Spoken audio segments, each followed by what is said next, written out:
Madlanga Commission has just exposed another corrupt police officer this morning using new evidence. Colonel Jacob, a high-ranking officer, has finally been caught. He chose a different place to keep the cocaine only to work with Sinona to steal it from there. There is no escaping now, and by the end of this video, you will understand why they both belong in prison. At first he denied everything, but after seeing proof he confessed with his own mouth. After watching this video, you will see why every corrupt cop should be behind bars. If you agree with me that they should be in prison, please like this video and share it with everyone you know. Don't forget to subscribe and turn on the notification bell. Type prison in the comment section right now. Let's see how many of us agree on this. Cello, roll the clip. By Warrant Officer Mpangase, at least he's the one who did it. Yes. And from that moment, you did indicate that he was the investigating officer until you took over on the 29th of June. Why is the first?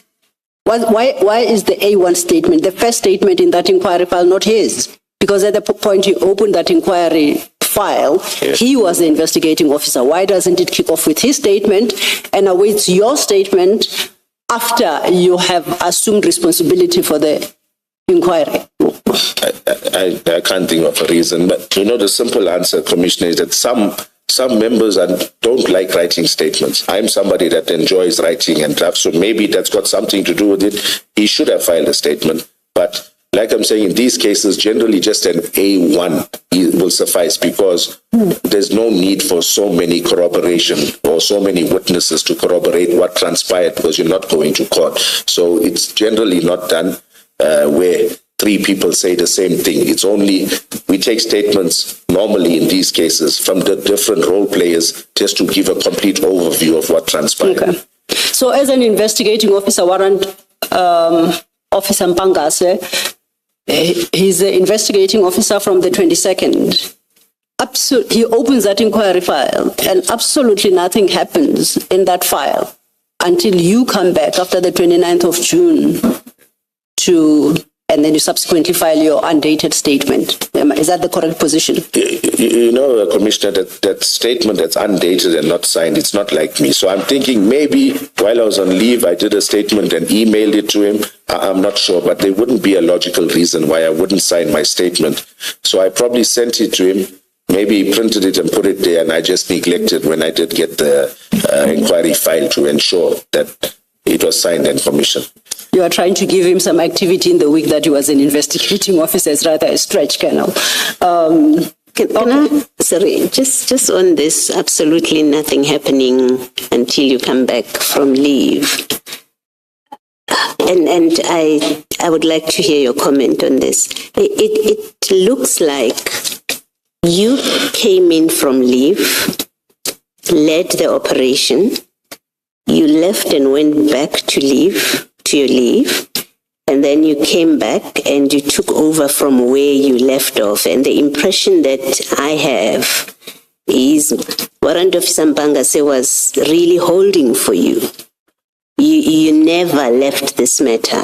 And I want to give you one example why it looks that way to me. Is you go back to leave on the 22nd. On the 23rd, you phone, I think it's Colonel Kuzwayo, of the FSL. So you are actively involved. You didn't leave it to Mpangase. Somewhere down the line in those days, still you talk to him about making sure that these things are entered in the SAP 13. So you continued to be active in this file, in this docket. So it's misleading, in fact, to say I got involved only until 1 o'clock or whatever time on the 22nd, and I left them at Isipingo, and I left and I had nothing to do with the rest of this matter.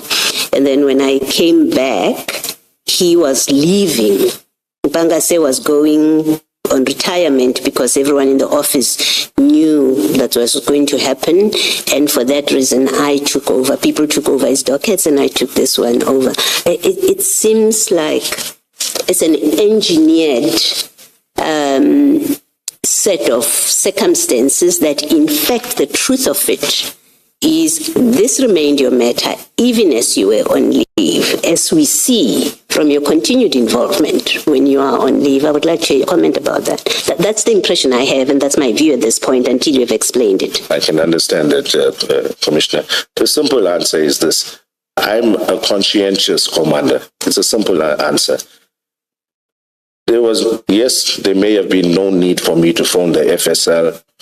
There may have been no need for me to continue liaising with him whilst I'm on leave. But I felt that's my duty as a commander. Look at it. I had to ensure or remind him to put it in exhibit bags. I'm the one who called the lab, albeit that's in dispute, and found out how to get the ball rolling. All of this that I had done was to ensure that this investigation gains momentum, gets finalized. So, thank you. The simple fact I'm making, you're actually confirming what I'm saying, that you never left this matter, because the impression you have given, or at least that I had gained, is that you were brought in and you gave an explanation why you told Commissioner Khumalo yesterday, in response to a direct question, why would you come out of leave to deal with this? You are on leave, anyone else could have dealt with it. You gave your explanation. I was excited. I've never been involved in a drug bust at a container. So I love my job. That's why I went in. I didn't even claim my leave days after I had gone in. But I left because I continued to be on leave. And the proposition I'm making to you is, in fact, you never left. You continued to be involved in this matter, even as you were on leave. You continued to be involved. You say you're conscientious because you're conscientious. Say, well, that's your reason for doing it. All I'm putting to you is the facts. The facts are, Mpangase was acting on your instructions to get exhibit bags, to put things in an SAP 13. You were directing him, do this, do that. Even though you say, I knew him to be an experienced officer who would know what to do. Well, we can see from what has happened that either he didn't know what to do or he was grossly negligent. But you were directing and telling him, do this, do that. But not only that, because you are conscientious, you phone Colonel Khumalo, you call the lab. So you're very busy in the period that you're on leave. So you never stepped off this case. You remained throughout. And Mpangase, and I'm saying to you, my impression is Warrant Officer Mpangase was holding fort for you and taking directions from you while you were on leave. That's the impression I have, and that's what I'm putting to you, it looks like. Okay, Commissioner, that's the role of a commander, is to guide your members on the correct way to do things or to ensure that certain things are done. So that's what I did. And with regards to, I never knew I'm going to take this seriously. When I came back, I was caught off guard by Mpangase. I was caught off guard. He reminded me he's going off. He doesn't want all of these dockets and inquiries. We can even do a check and see at that stage. It would have been around the same time. All of the dockets and inquiries that were allocated to him were now disseminated to others.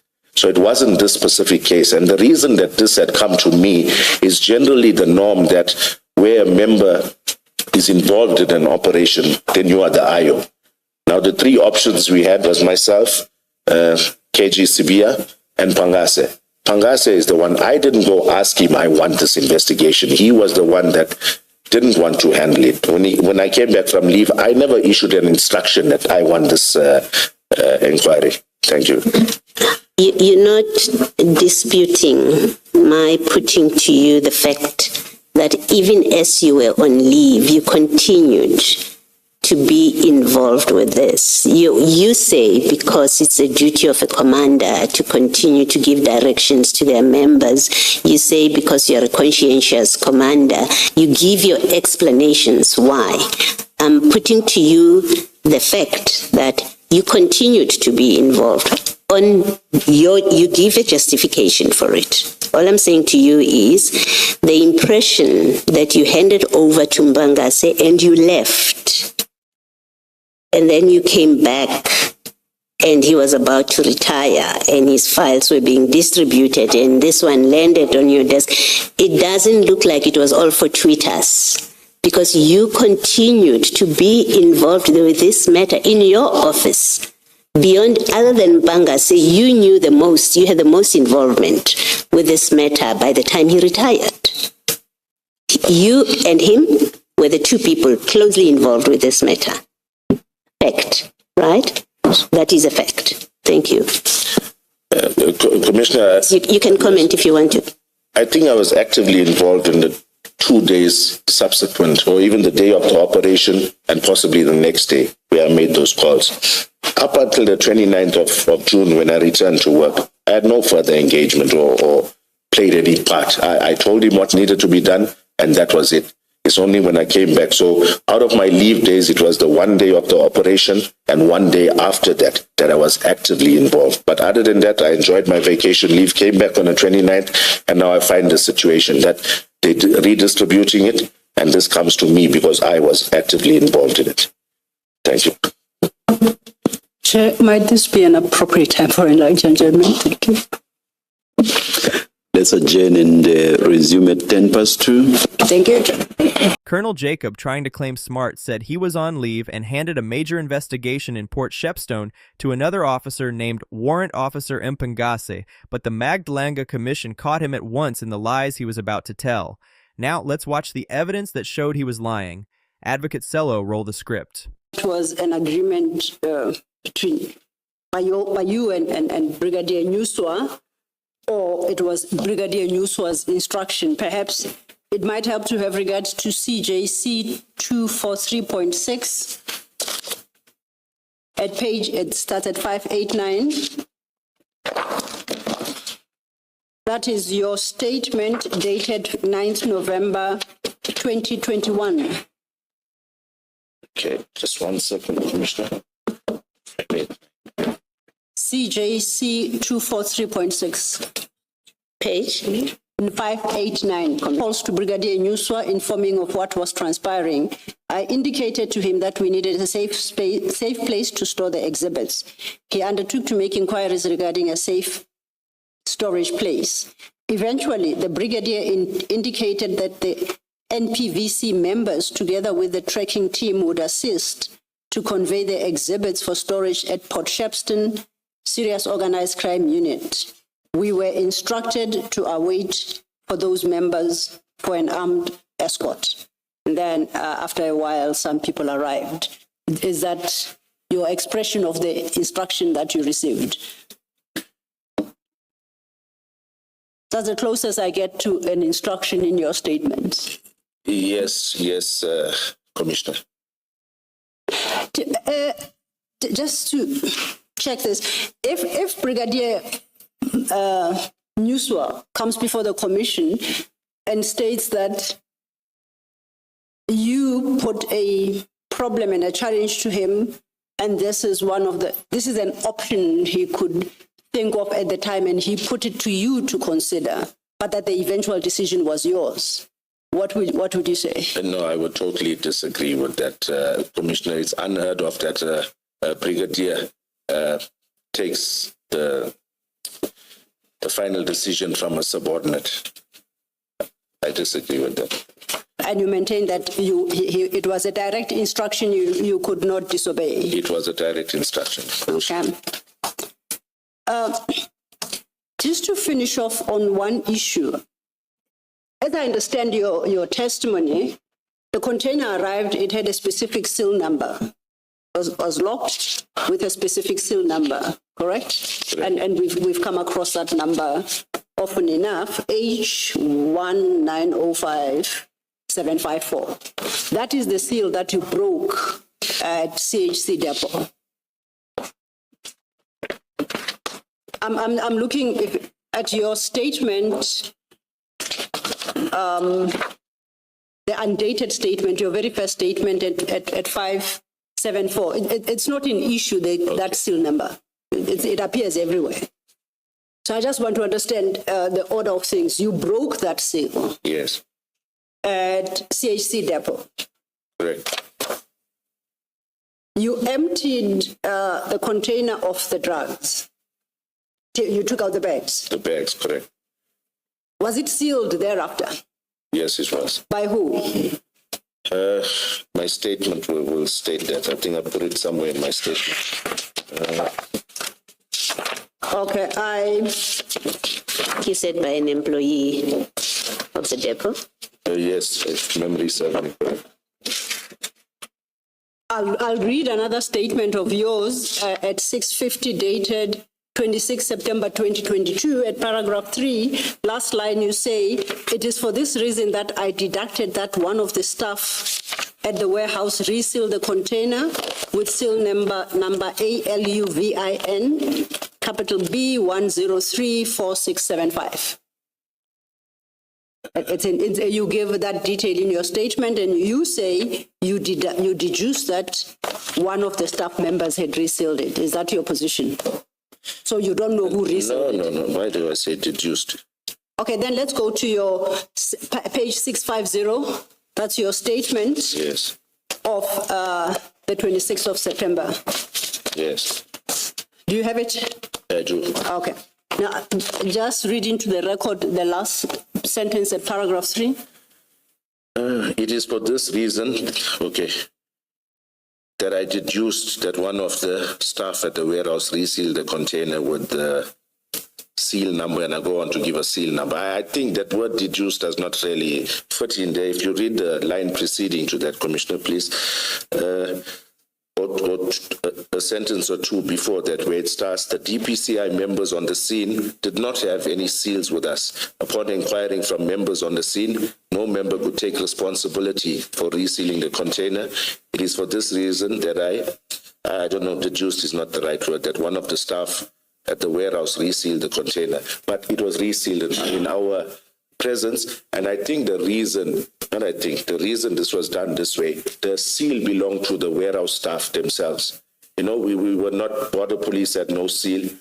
Sometimes customs has seals, but this was a seal kept by the warehouse themselves. So we thought, since they're going to be the custodians, let them seal it. We had that on record. They put it in a place where there's cameras. So that's what transpired there, Commissioner. You started by denying when I read that. You said you deduced that the staff. No, deduced is not the right. No, but it's the word that I'm looking at. I'm not making it up. Yeah, but I'm trying to think what would I mean by saying. It's one thing to want to correct it. It's another to suggest that I'm making the word up. Yeah, but Commissioner, I don't know what seems to be the point of this, so that I can address your question. No, it's all right. You vehemently took issue with what I read, but now you have read it for yourself, and you see it says that you are explaining that you didn't mean deduced. Yes. You probably intended to use another word. Yes. So I think we're fine. My question really is different. This is the seal after your. Okay, I'll call it the seal of the 22nd of June, 2021. Yes. Okay, are we together? Colonel, are we? Yes, Okay. Commissioner, yes. Now, I am familiar through these documents of those two numbers. If you look at your paragraph 35, it reads, your paragraph 35, your statement now to the commission, at page 6. On 1st July 2021, I proceeded to the CHC depot with Mpangas and Sibia.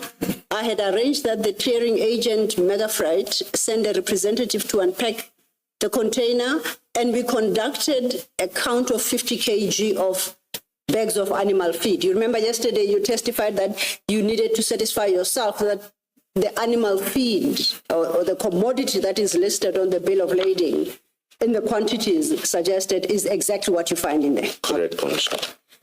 That exercise of the 1st of July ought to have required you to have broken the seal of the 22nd of June. That is correct. Was the container resealed thereafter?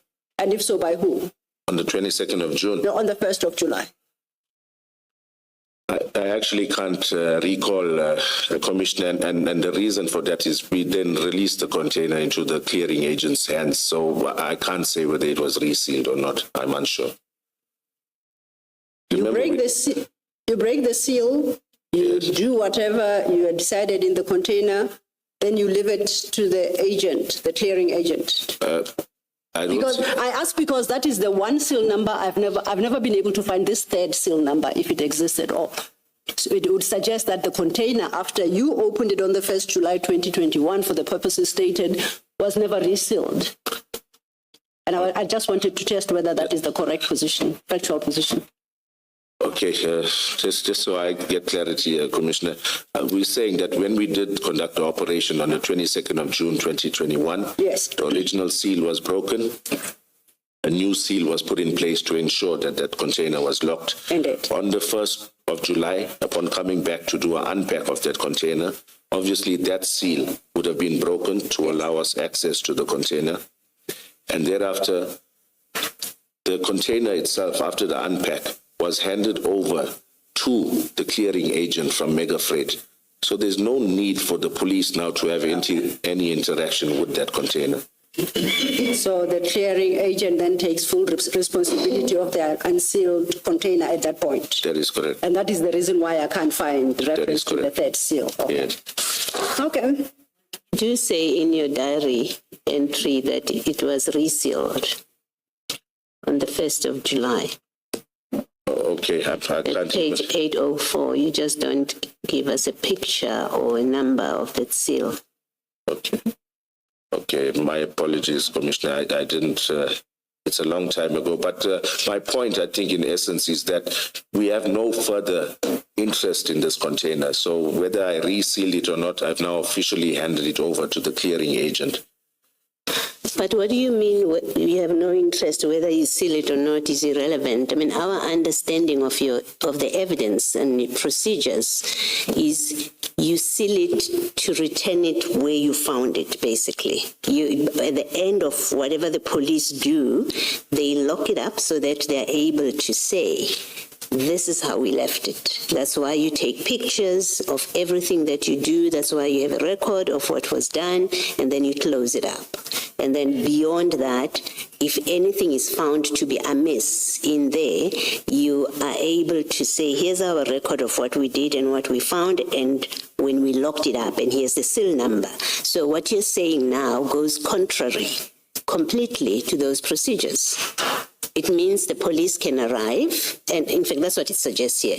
You got there, opened it, did whatever you did, and you just leave it in the hands of the clearing agent, who could turn around and say stuff was missing.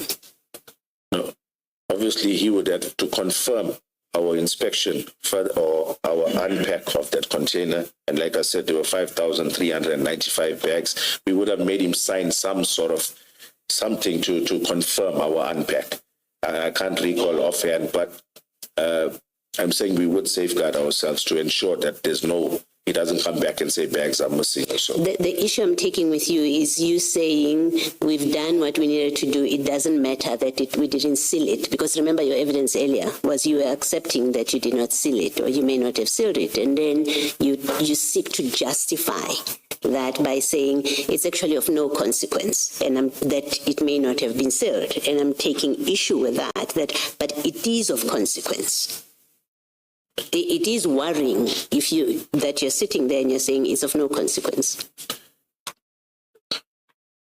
Commissioner, I'll say the fact that he's the clearing agent, he was satisfied with the unpack, with all of the occurrences. So in my mind, there was no need, but it seems like we did seal it. But I hear what you're saying.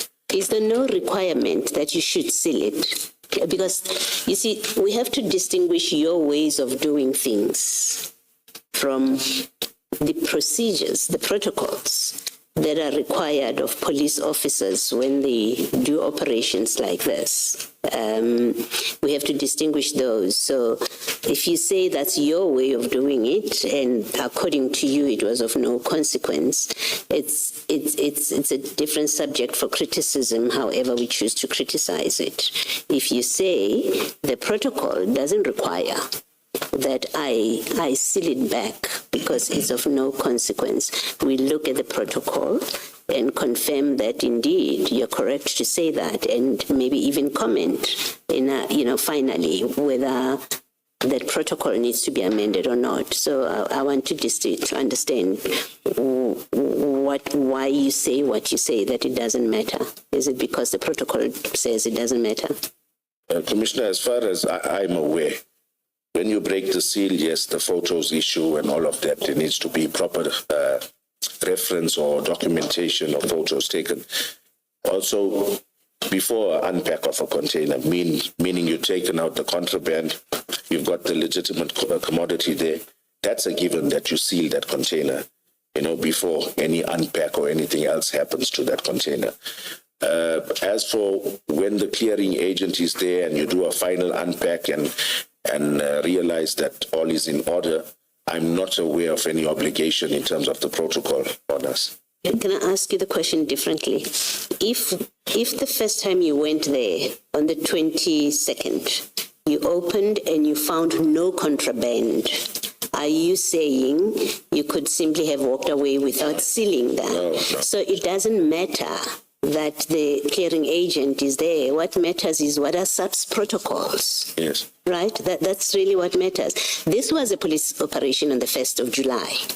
It was. When you went and opened there, at least we must assume for now that you were conducting a police operation on the 1st of July. You got there, you instructed that container be opened in the exercise of police function. That's why it's in your diary, right? There are rules about what you do. You record what you have done. You take pictures of what you found there, and then you close up and you record the serial number. That's what I'm suggesting to you, that you record and you take pictures, including pictures on a number of the seal that you have used to reseal the container, whether or not the agent is there. I think I agree with you going forward and ensure that. Thank you, Commissioner. And I think it becomes a bit of an issue because, I'll put it differently. Warrant Officer Mpangase opened the inquiry file, correct? Yes, correct. And one of the very first documents in there is a statement provided by you, the unsigned statement. Yes, correct. And Warrant Officer Mpangase was the investigating officer for all of the 7 days before you came back, and you took the inquiry file back. Correct. We couldn't find in that inquiry file a statement. Your statement is there, but it doesn't appear that you took a statement from Warrant Officer Mpangase and Warrant Officer Sibia for purposes of the inquiry. Why is that? And there is no entry in the investigation diary that either of the statements was obtained from the two. You seem to have collected statements from almost everybody except those two. Why is that? There's no particular reason, Commissioner. Generally, when you're preparing for court, when something is going to... Colonel Jacob tried to play another dumb trick, but immediately got crushed. When asked why he ordered those drugs to be stored at Port Shepstone despite knowing about the facility's security lapses, he gave one of the most foolish excuses ever instead of answering the question. He said, and I quote, "I was only following orders from my boss, Brigadier Nuswa," completely throwing his boss under the bus and dragging his junior colleague, Warrant Officer Mpangase, into it as well. The commissioner wasn't having it and dismantled him in seconds. Now let's watch the moment he got crushed for that stupid excuse. Cello, roll the clip. From those police stations? No. But you agree that that's a very short distance? It is a short distance. Were inquiries made? If not, why not? Firstly, Chair, the time delay to send members, sometimes they come back with 5 or 10 bags. What's worse? Yes. What's worse? Saving time and not complying with prescripts which require that exhibits should be placed in exhibit bags. What's more important? Saving time? Yes. No, I agree, Chair. I agree. Thank you, Chair. Yes, am I understanding your evidence correctly to be that you and your team did not have evidence bags with you or enough evidence bags with you, but you as you were at the scene, you did not make any inquiries with any police stations? You are correct, Commissioner. Thank you. Thanks, Commissioner Baloyi. In response to a question from the chair, you indicated, did I understand you correctly, that you learned later that they were transported to Port Shepstone, not contained in evidence bags. Is that your statement? Can you repeat that? I had understood your answer to a question posed by the chair, that you subsequently learned that they were transported from Isipingo to Port Shepstone, not in evidence bags. I knew that from the onset, Commissioner. Yes. Okay, that's what I needed to clarify. So by the time you left the scene at Isipingo, you knew that they were being transported to Port Shepstone, not in evidence bags. I did know that, Commissioner. Thank you. So basically, you knew even before you handed over to, is it Warrant Officer Mpangase? Yes. So even before the handover, you already knew. I did know that. Thank you. Thank you. Thank you, Chair.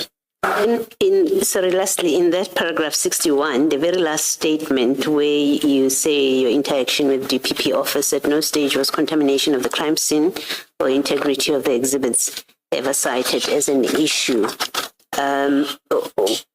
What are you conveying in terms of, maybe my question is, well, what did the DPP office know about what happened at the scene, about how the exhibits were handled? Were they ever in a position to express a view? Yes. Okay. They would have had sight of the entire inquiry, Commissioner.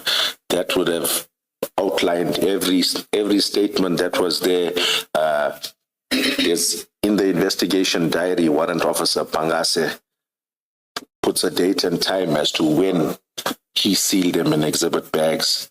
Seeing that he could not fool the commission, Colonel Jacob openly confessed that when the massive amount of drug evidence was moved from one city to another, Isipingo to Port Shepstone, he knew it was not packed in proper police evidence bags. When the commission asked him why they were not packed in proper police evidence bag, he foolishly admitted that he cared more about speed than following police rules. The commission crushed him immediately. Now let watch the foolish excuse he gave while trying to act smart and defend himself. Cello, roll the clip. He refers now to the 27 October discussion he had with you, and he says, I told him that since the case, open brackets, the limited exhibits or sample, close bracket, was brought to the FSL as opposed to the crime scene analyst bringing it, the case could be analyzed by anyone. Yes. So he didn't take issue with the fact that a sample could be analyzed. And two paragraphs earlier, or a paragraph earlier, 6.2, where you were now dealing with the total mass of exhibits and what needed to be weighed for the purposes of destruction. Yes. So as you and I discussed, those are separate processes because one is qualitative, the other one is quantitative. And as far as Kuzwayo is concerned, she says she understood the discussion to be about analysts going to the crime scene to do the sampling.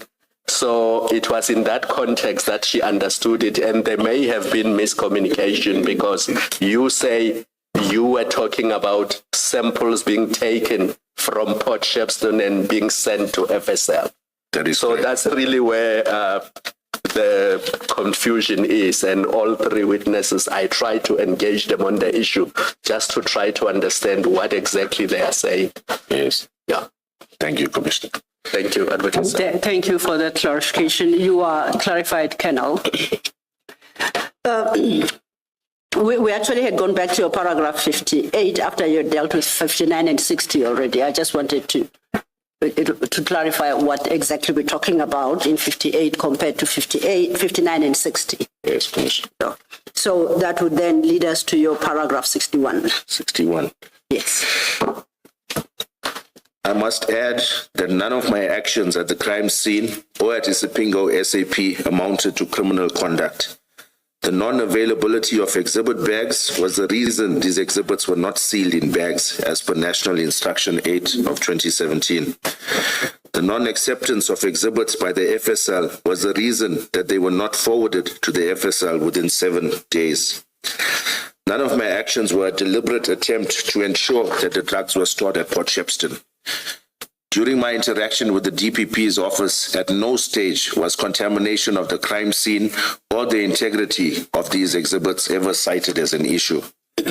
before you move on to paragraph 62, just clarify what is the purpose of referencing your interactions with the DPP insofar as the question of contamination of the crime scene is concerned, because you don't speak about that beyond this point. Yes. Okay. Thank you, Commissioners.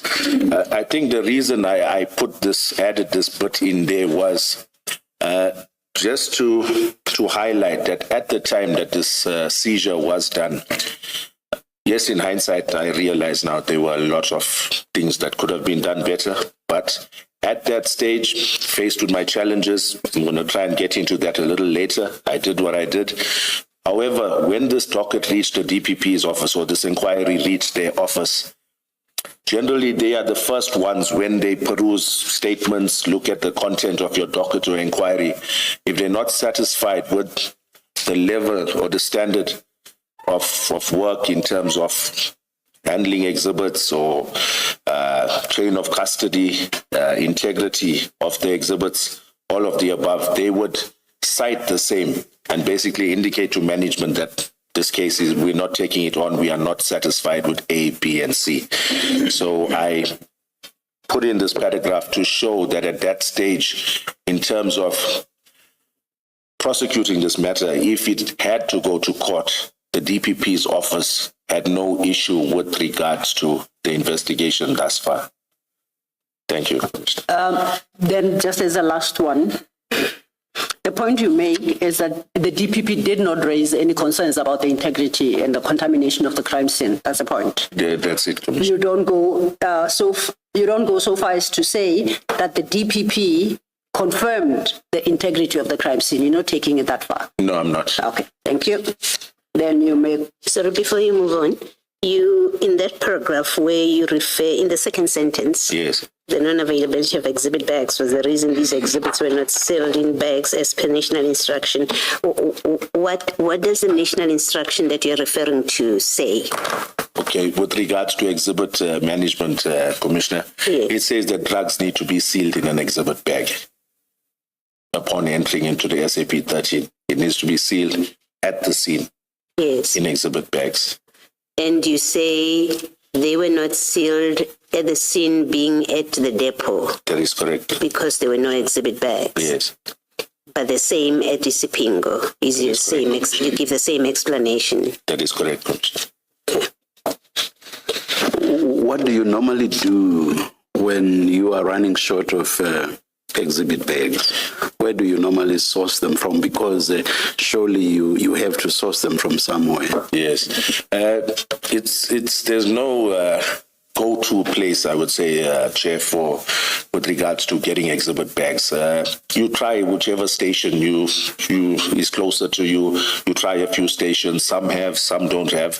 And just to elaborate on that, Chair, when I go through the inquiry, I see that even on the day, I didn't know this until I perused it, even on the day of the seizure, when they proceeded to Port Shepstone, there were no exhibit bags, because I see they made an entry the next day that they had to go to Port Shepstone police station to acquire those exhibit bags. So I'm just letting the Commission know that although my colleague may have alluded that we've got tons of exhibit bags, it's not always the case. Thank you. I was, when I asked the question as to where you source the bags from, yes, when you are short, I was exactly thinking of what you said, which is you call around at other police stations to source them. I was thinking of that as well. Yes. We have seen from the evidence that I think one of the police stations that have been mentioned is only about 20 kilometers away. Yeah. And I think another one is about 24 kilometers away. Yes, sure. Give or take. I'm not sure about the third one, which is made on WAF. Yes. Or rather, let me just say, one is 20, another is 24, and then there's another one. Do you know how many kilometers the third one is? I would think it's a shorter distance from... Even shorter than 20 and 24. Yes. By now, Colonel Jacob is already in serious trouble. He is still giving foolish excuses why he failed to pack the seized drugs into proper, secure police bags right at the crime scene. What do you think will happen to Colonel Jacob? If you want to see this corrupt cop nailed, please hit that like button and share this video with everyone you know. Don't forget to subscribe and turn on the notification bell.